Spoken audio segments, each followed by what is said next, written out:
Go to brevo.com and log into your account. Once the dashboard finishes loading, look to the left sidebar, click Marketing, then click Forms. That's your form hub. You'll see any existing forms here, maybe a demo one Brevo preloaded if you're new.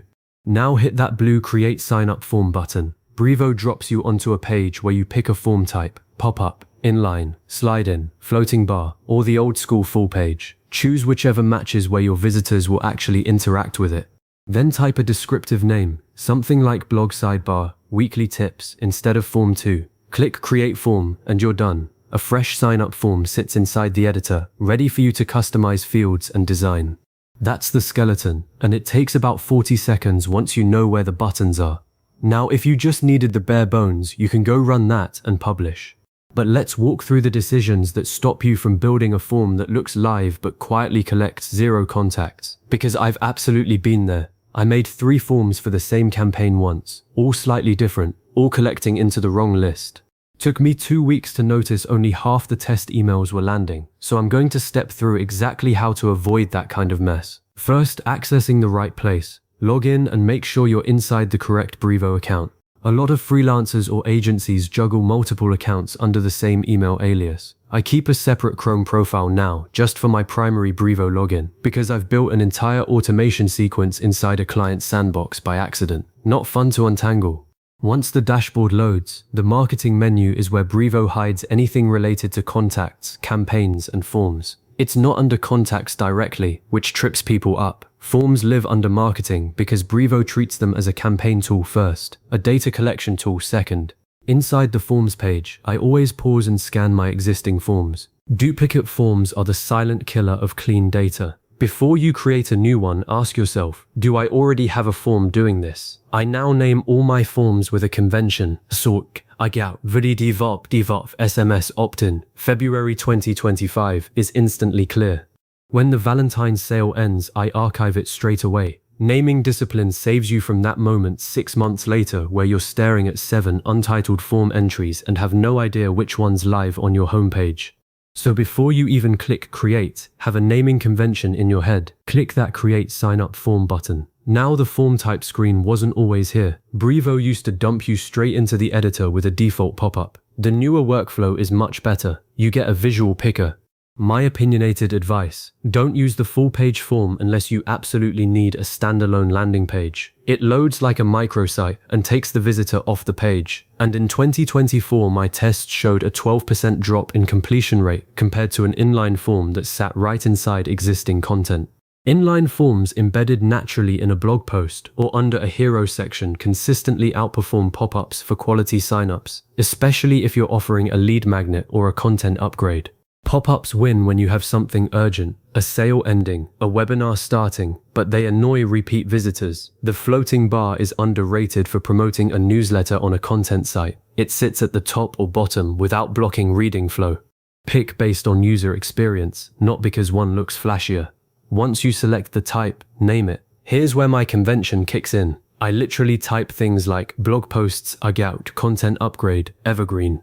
Brevo's UI shows this name in your forms list, reports, and inside automation triggers. If you're going to trigger an automation workflow from this form submission, the name you type here becomes the trigger name. Changing it later means updating your automation everywhere. I learned that the hard way when I renamed a form after connecting it to a welcome series. The automation kept referencing the old name and silently broke. So I write a final permanent name from the jump.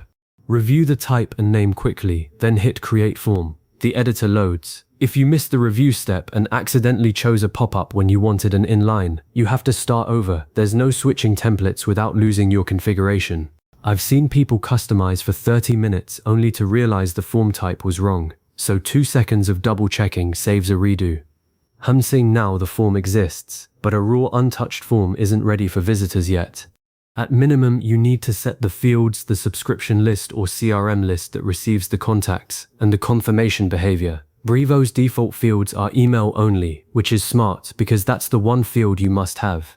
I rarely collect first name unless I genuinely plan to use it for personalization in the first email. Asking for first name can cut conversion by 20 to 30% because it's an extra step. Only add fields you'll actually use, not fields that might be nice later. I once collected company size on a generic newsletter sign-up and the abandonment rate nearly doubled. Keep it minimal. The list assignment is where my earlier duplicate form pain came from. Inside the editor, in the Settings tab, you'll see a drop-down for Add Contacts to a list. Pick the right one. If you don't have a list yet, go create one in your contacts area first. I now name my lists exactly like my forms: Newsletter, Misha's Weekly, or Lead Magnet, Misha's PDF Guide. When a submission comes in, Brevo fires a form submitted event that automations can listen to. So even if you assign to a list here, you can also trigger a workflow that tags the contact or moves them to a different list based on form origin. That's powerful, but also a place where double list assignment can get confusing. I set the list here as the base destination, and then use automation to handle any fancy routing. Before you publish, test the form. Submit a test entry with a real email you can check. Go into contacts and see where it landed. Check if the double opt-in email arrived, depending on your list settings, and verify the thank you page or on-form confirmation message. I can't count how many times a form looked perfect but submitted into a void because the list had double opt-in turned on and the confirmation email went to spam. Test the whole chain end to end. It takes 2 minutes and saves you from a silent leak that drains potential leads. Once tested, grab the embed code or direct link and place it. Brevo gives you raw HTML, a JavaScript snippet, and a link. I use the JavaScript embed for pop-ups and floating bars because it loads asynchronously and doesn't slow the page. For inline forms, I paste the raw HTML into my site's custom block. If you're on WordPress, there's a dedicated Brevo plugin that syncs forms and lists nicely, but the direct embed works everywhere. After publishing, I set a reminder to check submissions weekly. Not just open rates or list growth, but actual deliverability. A form is only as good as the emails reaching an inbox. If your list suddenly gets a bunch of spam signups, you'll see it first in the form's dashboard. I once had a bot flood a form with gibberish emails, and because I didn't have a capture on, it messed up my list reputation. Brevo doesn't enable capture by default, so you add it in the form settings. I now turn on their built-in invisible recapture for every public form. It's a small checkbox that stops those sneaky automatic submissions. And that's the full loop. You've built a sign-up form, named it properly, chosen the right type, trimmed fields to essentials, routed contacts correctly, tested everything, and set it live. The form is collecting leads while you sleep. Keep a naming convention, keep only what you genuinely need, and test regularly, especially after you update any part of your website. A broken embed is easy to miss. So save your form list, revisit every quarter, and archive anything that's no longer running. You'll keep your Brevo account tidy and your data clean. Now go build that form and start growing your list.